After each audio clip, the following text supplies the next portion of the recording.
Hello everyone, Ferb here, and welcome back to episode 24 of FTB Infinity Evolved Skyblock. How are you guys doing? It's been a while for me since I've recorded, which means I've done quite a few things off camera, so we're going to go through those quickly before we begin. First off, you're going to notice the golems have changed a bit. You can see now we've got two golems in here standing in different spots. We've got chests up here instead of here, and we've got vacuum hoppers. So what's going on? Well, let me explain.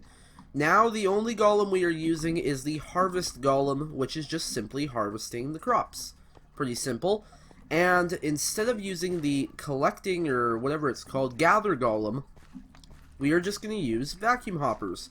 Pretty cool. That actually works a lot better than the collecting golem guys, because they didn't seem to work quite that well.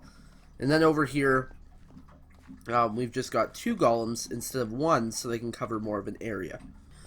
Okay, so now you might be asking yourselves, what is this thing up along the top with all these little like things hanging down off of it? Well, let me show you. If we go over here and we hook this little thing right there, which is hooked up to all that, up to water, which is right here. I'll just do that. Give it a couple seconds, and you're going to see what's happening. There we go. And as you can see, we have little sprinklers watering all of our crops. So those are just going through this irrigation channel right here. Just hooked up to the wooden water tank over here, and hooked up to little sprinklers. So that just makes, first off, it wets the ground, which isn't much of a help as there's already water beneath, but it also makes the plants grow a little bit faster. Okay, so now the other thing that I want to talk to you guys about right away, if you remember, we have 7 million RF like redstone flux storage. We can store 7 million RF. Okay? We can actually store a little bit more than that, but I want you guys to take a guess. What do you think? It's like twice as much, 3 times as much, like 4 times as much? That'd be pretty cool. No, it's like it's over 10 times as much. We've got now 87 million RF per tick, or RF, I guess. And you can see that right here. That's what this little thing right here is. That's the resonant energy cell, which can store 80 million RF, plus 5 million from here, and plus 2 million from the other hardened energy cell. That's pretty cool. So that is why we are no longer anywhere close to running out of power. And I don't know if I showed this last episode, or if this is something new that I've come up with, but we now have like 16 culinary generators, so we're in no shortage of power and stuff. Also, we're completely full on beef Wellington. In fact, we're completely full on everything except for mushrooms. Literally everything else completely full. And some of these things, like these barrels here, in order to keep the farms running smooth, are just set to delete items once they've gotten past a stack of 64, or 64 stacks of 64. So that's how that's working, and it's working pretty well. Now let's go over here. You guys can see this creosote tank. I attached a little transfer node here, and it's going, it's full. It's full. So we need a place to store more of that. Now where could we store it? Well, I'm glad you have asked, because where we're gonna store it is actually down here. See this tank right here? Look at that. Look at that big tank right there. Okay? So now that you've seen the tank, let's fill the tank, okay? So we've got all this creosote oil up here. Okay? We're gonna head down here. We're gonna break this tank here, and we're gonna place it right here. Ready? 3, 2, 1. And there we go. So as you guys can see, we have just like almost tripled probably the amount of tank space we have. So that's pretty cool. It's going to look a little bit weird like this until it fills up to this upper tank, but I think it's pretty good.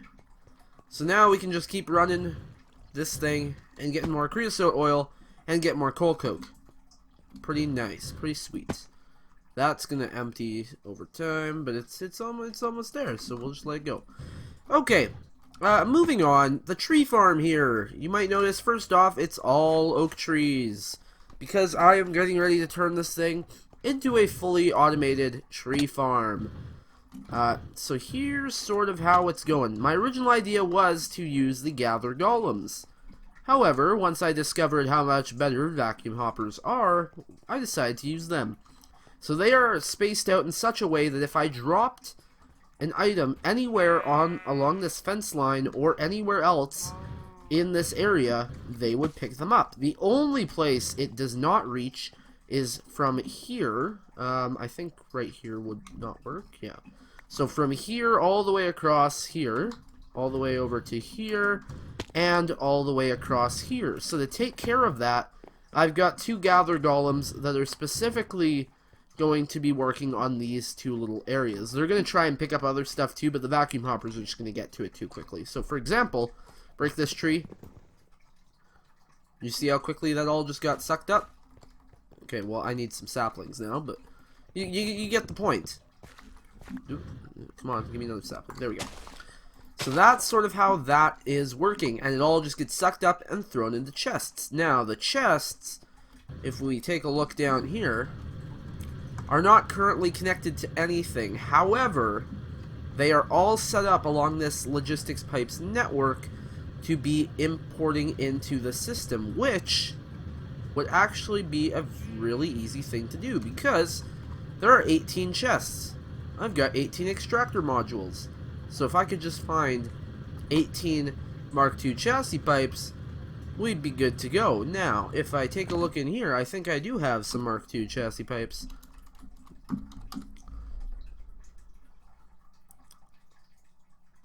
Maybe I don't. I don't know. I guess we'll leave that for now. That's not really the point of the episode. That is something, though, that would be really easy to do and we might do a little bit later. Now, here's where things get interesting. That's pretty much all that I... also, I guess I should mention, we have 9 endo flames and stuff here, which we're probably going to automate next episode. But we're going to get back to that. Okay, so moving downstairs, this is where the stuff sort of begins, okay?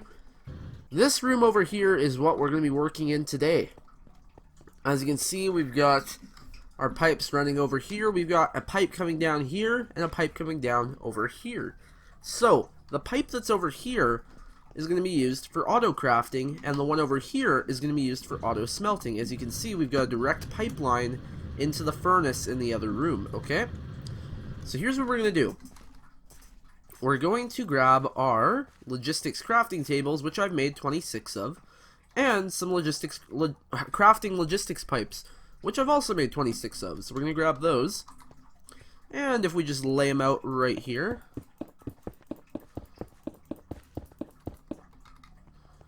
and we'll throw down the crafting logistics pipes.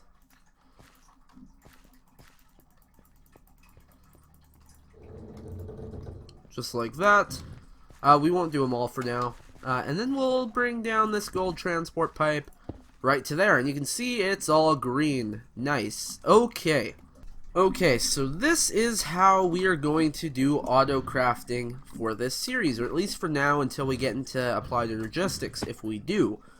Not sure how much longer that might take, but I guess we'll find out at some point. So, what we're going to do is we're going to go through some basic crafting recipes. For example, we're going to take this oak wood, and it would probably be a good idea for the system to know how to craft oak wood planks. Okay? That looks pretty simple, right? So we're going to take that, we're going to grab our crescent hammer, because I don't think we can access this normally. No, we cannot. So crescent hammer on that. You can see we've got our inputs and we've got our outputs. Okay, pretty cool. However, you can see it's actually connected to this logistics crafting table. So we can simply do this and hit import, and you can see it imports the input and the output for us. Pretty cool. We can also hit open, and it'll open the adjacent inventory, which is that. Okay, you guys following along? So now we can see oak wood will be turned into oak wood planks. Okay, so let's go do a little test. If we were to throw this oak wood back into the system, let's just look up planks and make sure there are none left. No, there are not. You can see it says 0, okay? However, if we do this, and if we request one, I think we should be good. Missing 1 oak wood, wait for it to go back to the system, see if it'll...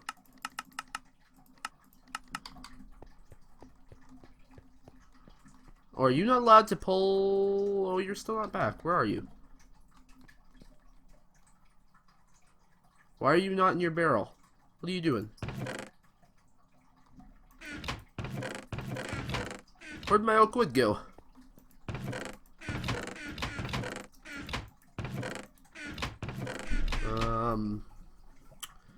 That's not good. I don't know. Oh, you know what? I know where it went. It went into the crafting system. You want to know why it went into the crafting system? Well, if we take a look over here, this thing still requires oak wood planks. That makes sense. So, if we head up here, let's just head down below. Actually, yeah. Head down here. Let's just look in a couple of these chests, grab some of this oak wood.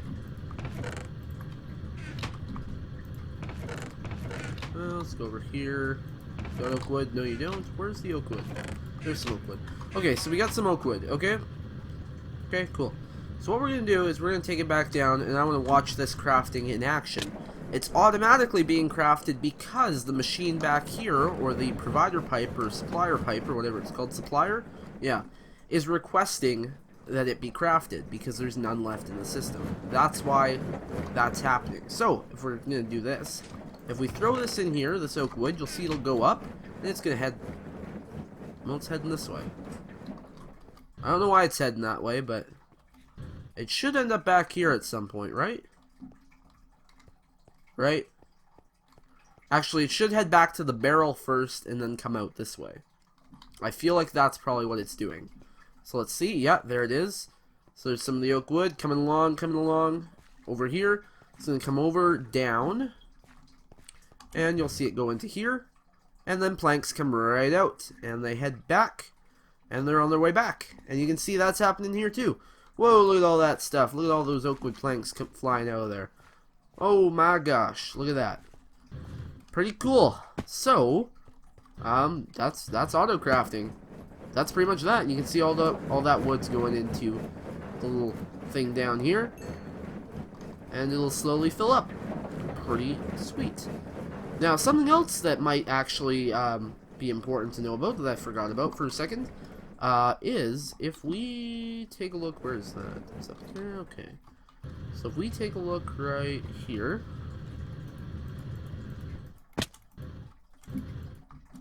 Why can't I do this? Okay, well anyway, you can see that there is a, there's a pipe behind that. That's because I covered it up with facades. Now over here, if it would actually let me, I don't know why, it was letting me do this before. Knock off the little facades on these things. Maybe if I, oh, okay, with an empty hand, not with a crescent hammer. Shift right clicking on the facade will bring it off. You can see there's actually a pipe going right back here, and it's not going back here. It goes in here.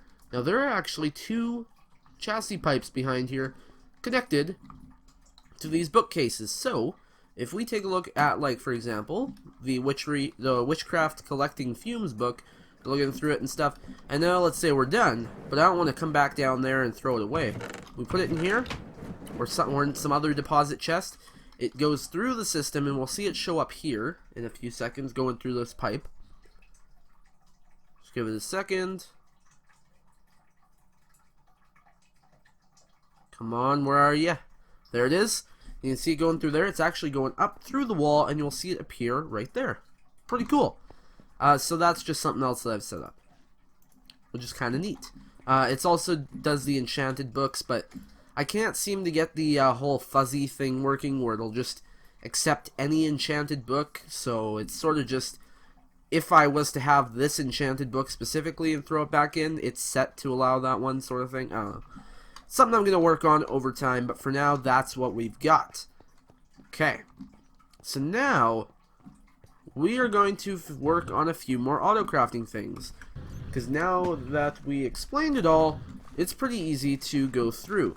The process is pretty simple. So, we're going to head over. I should probably actually add a request pipe in that room, but I'll do that later. So we head over here. We're going to grab some oakwood planks. We're going to grab 2. Okay? So they should, one of them is going to go get crafted. I do need to speed up the whole items going through the pipes thing. I still don't know quite how to do that, but I guess I'll figure it out over time. Okay. So we're just going to wait for the other oak plank to come back. Actually, I don't need the other oak plank. I don't know why I got it. We're good. If we head over here, we probably also want to teach the system how to make sticks. Pretty basic thing, again, but important to know. So now, as we want the system to learn stuff, we just put it in there and it's good to go. Okay, you guys can go back there. Okay, do we have? Okay, so we've got more crafting logistics pipes, and I've already shown you guys how you can use them on chests to do different things. So for example, we've got the crusher here, and we have the crafting logistics pipe connected to this open crate saying, hey, gravel will turn into sand if you put it in there. Okay? You can do the same thing to other inventories and stuff. So what I'm thinking we do, which I'm not going to do right now because I don't have the crafting logistics pipes for them, because these are for those. We have some chests set up here that are just going along and whatever. And then we have the transfer pipe here, and it'll pull out of it and go to the furnace, and we can just have the little crafting pipes putting into the chests, and we should be good, because you can put multiple things. We can say, for example, like what's something that needs to be smelted? Stone can turn to smooth stone. Okay, so we say input cobblestone, output stone.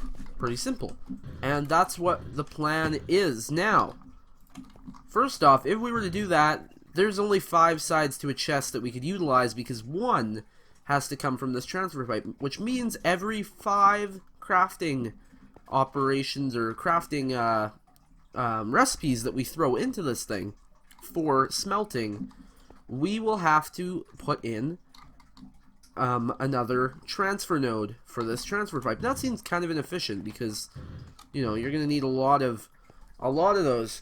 So something I have worked on, which was a pain to sort of create, is the QED.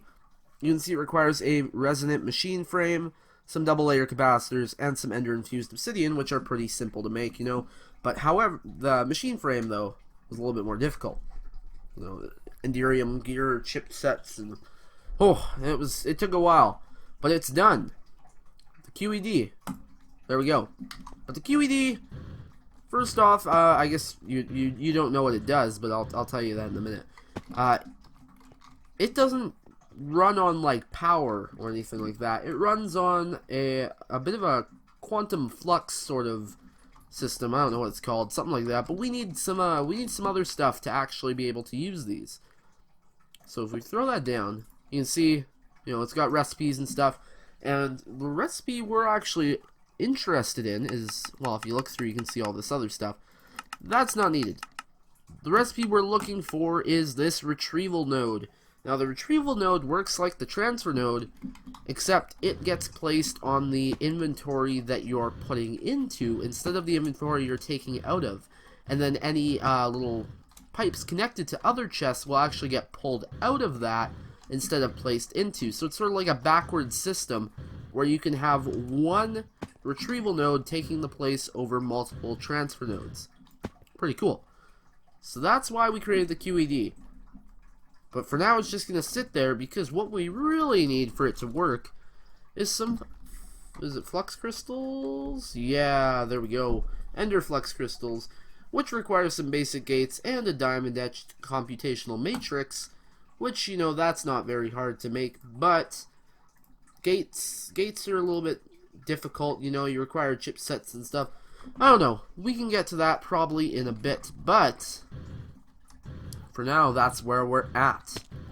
Okay, so I went ahead and I made 18 logistics chassis pipes Mark II, which, if you may remember, was going to be placed down here. So we can just simply go ahead and just place one there, place one there, place one there, place one there, and move on up.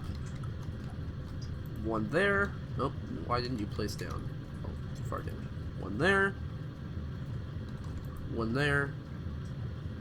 One there. One there. Okay? So we're gonna keep going, okay? We're just gonna place them all down. And we'll be back when that's done.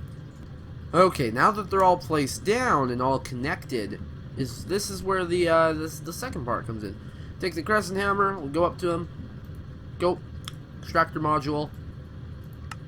There we go. And now we just gotta put an extractor module in all of these. But you can see already that that one just spit out all of the items that it had. And it's now funneling them into the system. Pretty cool. And that's just gonna all go down, and it's gonna make its way into the storage area over here. Okay. So I'm gonna add the extractor modules to the rest of these, and then we're probably gonna wrap up the episode. Because we're gonna do a bit of a shorter episode today, and then we can get into some more cool stuff next episode. Okay, and that's the end of that, and all the items are funneling in. Pretty good, nice. Okay. So now that that's done, we can take a look up here.